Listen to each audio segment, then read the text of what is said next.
Hey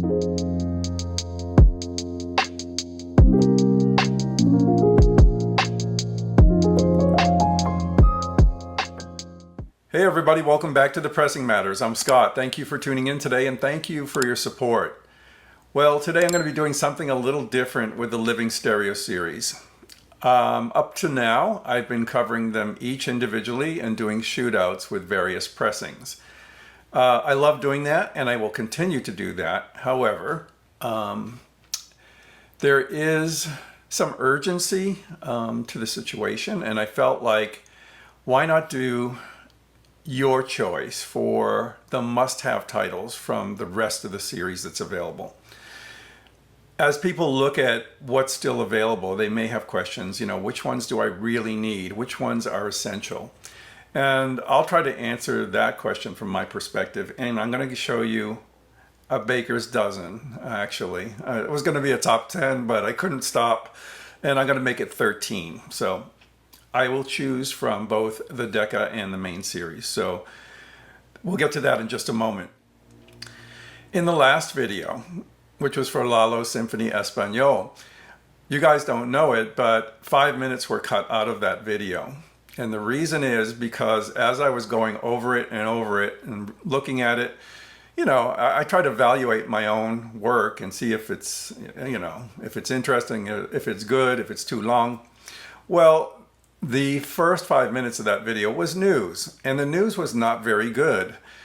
And I could tell in the way I came across that I was kind of sad about it. 8 titles were lost in those 2 weeks prior to that video being released. And I was going to report on it because they were titles I haven't talked about as being lost up to that point. So I'm going to tell you what they were, and then we'll get to the top 13. So, no surprise, Debussy, The Sea, Charles Munch, Boston Symphony Orchestra, that's LSC 2111. Gave it a rave review. It was around for a few more weeks, and then it was gone. One that I didn't talk about that has disappeared is the Stokowski Rhapsodies, 33 RPM. The 45 is still available. I probably will do a review on these if I can get a copy of the AP. I missed out on it too, so I know how everyone feels. I don't have them all either. Another one was the Fritz Reiner 1812 Overture, so that disappeared. Let's see what else. I think those were announced. Some surprises were Rubinstein at Carnegie Hall. That disappeared out of the blue. I wasn't going to get to that for a long time, but yeah, as soon as it went out print, I was like, damn, I should have got that. But there's some news on that front, so I'll let you know about that. Another one was the Rosa Violin Concerto by Heifetz. That disappeared as well. Also, the Bizet Arlesian Suites is gone, and the Albanese Iberia from the Decca series. So I don't know if that's 8, but one more. The Four Seasons disappeared as well. Well, that was bad enough, and I really didn't feel like adding all that information to the beginning of a great video about a great album, which was Lalo Symphony Espagnole. So, I'm relating it to you here, but there is a little good news. I checked last night, and 3 of the titles returned. I was like, why did that happen? The 3 that returned were Rubinstein at Carnegie Hall, Heifetz Rosa Violin Concerto, and the Four Seasons. I spoke to Chad briefly about that, and he was surprised he didn't know about it. So he's going to check on it for me. But my guess is that they found a few, and it is a few. It's not a lot. So if you are interested in those 3 titles, the Four Seasons, the Rosa Violin Concerto, and the Rubinstein at Carnegie Hall, they may be something you want to get earlier rather than later. I'm going to have to do that myself because I'm missing 2 of those. All right, so that is the news. Let's get to what I feel are the 10 must-have titles and a couple of extras here. I don't have these in a particular order. Some of them are very obvious, of course, and you know what they are. But and I've covered a lot of these in individual reviews over the last 3 years. So let's get on to the selections. They're in no particular order, but yeah. So this was really hard to choose, but some of them are so obvious. This is one, if you can see it. It's so reflective. And actually, this isn't a sleeve, but the actual jacket's very reflective too.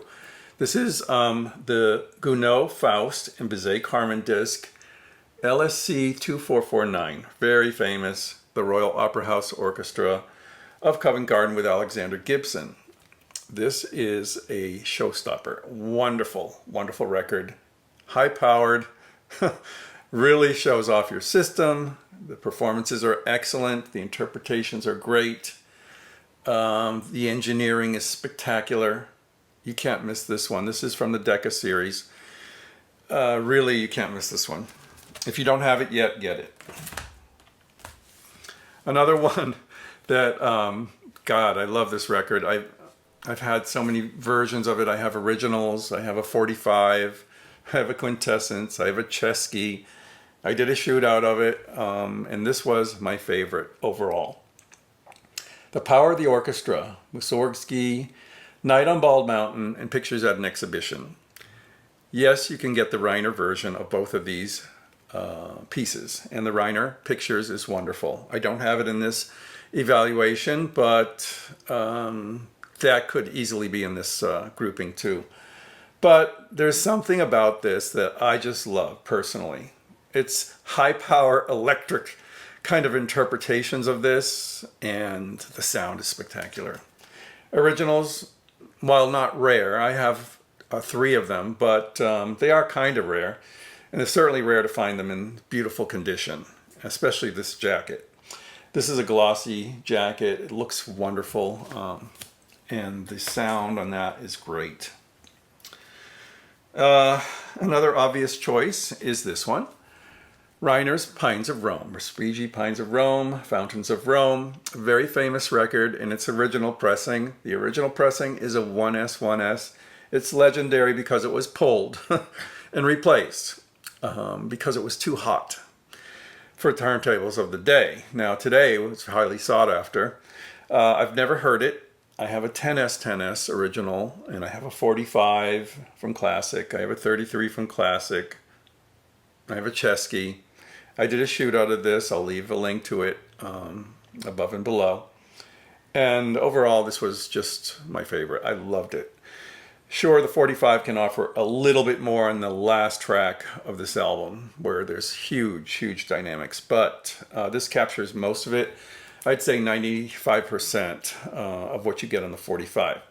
The good news is this is also available as a 45 from Analogue Productions, and it's still available. So if you don't mind splitting this up, and it actually splits up quite well into 4 movements, you might want to consider the 45 of this, but the 33 is highly recommended. This one is another longtime favorite. This is the Reiner sound for Reiner Chicago Symphony Orchestra and works by Ravel. There's a Rhapsody Espagnole in here, Pavane for a Dead Princess, and what is the other track? Oh, the Rachmaninoff Isle of the Dead. I found an original of this once in way back, and it's not in great shape. I bought the Chesky, the Classic, the 45, this one. And the reason I love this is one time I read a very extensive article on this by Harry Pearson. It's in the Absolute Sound. I don't know if you can reach it in the archives, but he raved about this record. And I love this record too. And I think you would too. It's one of the best Reiner records, and really to miss this would be a crime. It's beautiful. The Rhapsody Espagnole particularly. Another Reiner that is a must-have is this one. This is the crown jewel. They call it the crown jewel of the living stereo catalog. Scheherazade, Rimsky-Korsakov. Man, this record, I have it in so many versions. Original, Classic 33, Classic 45, Chesky. This one is available in a 45. And it actually works really well in a 45. And the last movement of this really expands on the 45. I don't have the AP 45, but I can highly recommend the 33. You can't not have this in your collection. It is an essential living stereo title. And wow, this will blow you away.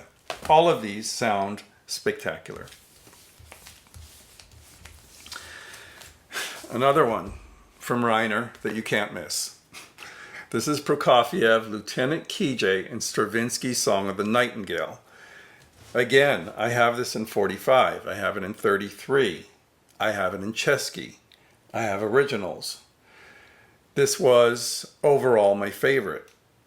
I love what Ryan K. Smith did with this. And this is an essential living stereo title. RCA thought very highly of this, because if you watch some of the old promotional films for the dawn of living stereo, they use the opening measures of Lieutenant Kijé to show, I think it's a couple, they're sitting there and they're looking around and they're wondering at the fabulous stereo sound, and that's that piece. This is so entertaining, so wonderful. Song of the Nightingale is very different for RCA living stereo. It's much more upfront and it's spectacular. Don't miss that one. Actually, it's hard to put one at number one, but I would put that way up there. So I'll just leave it at that. Let's do another Reiner. I don't know how many we've gotten to yet, but I picked 13. Bartók's Concerto for Orchestra. Fritz Reiner, Chicago Symphony Orchestra. This is really famous. I have an original. I have a Chesky. No, there is no Chesky. I have a Classic 33 and 45 as well. This is essential stuff.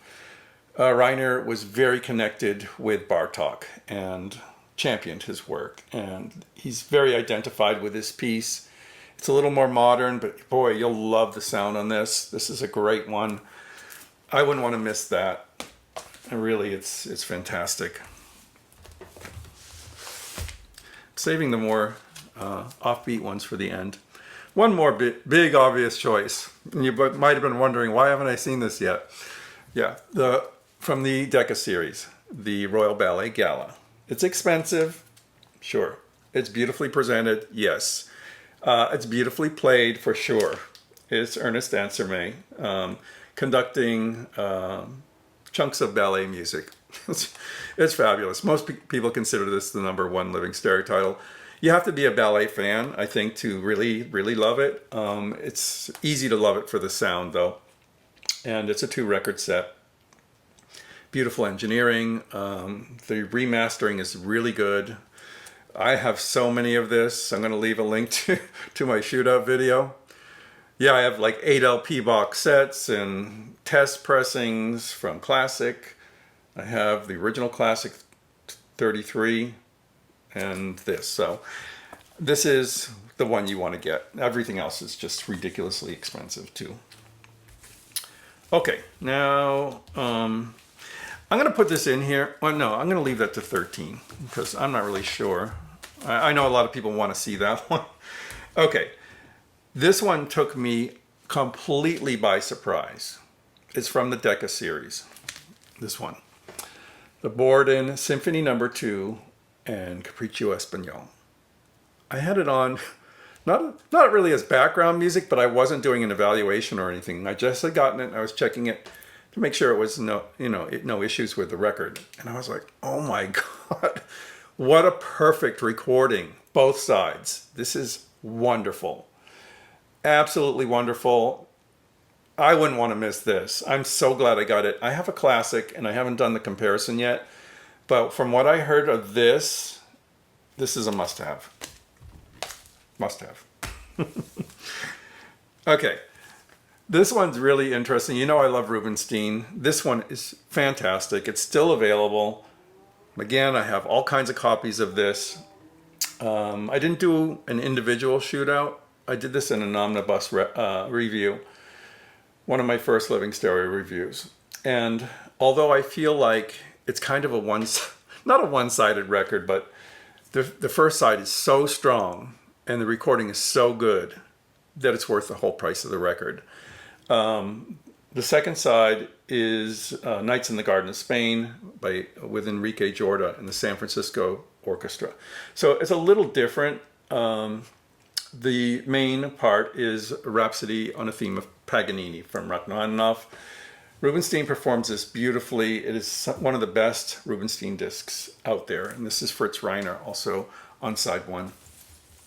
Beautiful cover too. Looks great. So you may be saying, well, what about Heifetz? Heifetz needs to be included. Fortunately, there's a lot of Heifetz still available. Almost all of them. There's the Tchaikovsky. There's the Brahms. There's, what else? The Rosa. I can't even remember them. Oh, the Sibelius. Anyone could have been in here, maybe with the exception of the Tchaikovsky. I don't think that early recording is as good as some of the others. I chose this one. You can choose your own Heifetz recording. They're all great. This is the Brahms Violin Concerto. RCA thought highly of this too. They included it in their Audiophile .5 series, and it's been reissued and in print forever. It's just a great, great performance with very, very good sound. I would say that one, Sibelius, may be your first choices. We're down to the last two. I couldn't not include this. Charles Munch and the Boston Symphony Orchestra in a stereo spectacular. This is a Saint-Saëns organ symphony, and this is a famous recording, and it sounds excellent on this. So many earlier records did not capture it as well as Ryan K. Smith did with this. This is wonderful. I love the music. I love the performance. I love the sound. I wouldn't want to be without that. That's a great one. And finally, this one. This is from the Decca series. It's famous. It's rare. It has great sound, interesting pieces, but it's really not my favorite. But I'm including it for everyone that loves it. It's very famous. I have a lot of different editions of this. It's kind of spooky themed music. You know, let me see what's on here. I forget. The Overture to Tam O'Shanter by Arnold. A selection from Pictures at an Exhibition that's pretty ominous. Something from Night on Bear Mountain. It does have a fabulous Danse Macabre from Saint-Saëns. That's really good. And Humperdinck's Witch's Ride from Hansel and Gretel. And Liszt's Mephisto Waltz, Alexander Gibson, a New Symphony Orchestra of London. Extremely rare. You'll never find an original. Well, you won't. If you do, you'll pay for it, for sure. So, as I said, there's others that could have been chosen. There's some beautiful ones. The Chopin Concerto that I reviewed, I absolutely love as well. I just wanted to represent like Rubinstein and Heifetz with one record. But, you know, there's so much to go through. But those are the ones that I think are essential for any living stereo collection. If you're missing any of these, you may want to consider getting those. A lot of these, I imagine there's a lot of copies of, like Royal Ballet Gala, Scheherazade, Pines of Rome, and so forth. Those are always in the top sellers. Certainly Analogue Productions knows that and produced a lot of them. But some of the other ones are marginal. I would really take a look at the Decca titles, particularly that Borden disc, because I have a feeling not as many were pressed of that.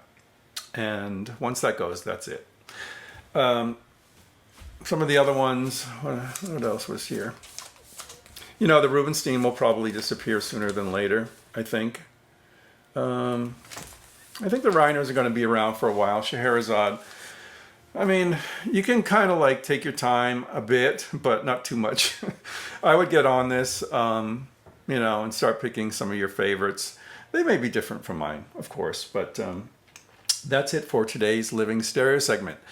In the future, I will be doing shootouts and discussions with other collectors about living stereo, but it's going to be in a different form. So I'll let you know more about that as soon as I have more details, okay?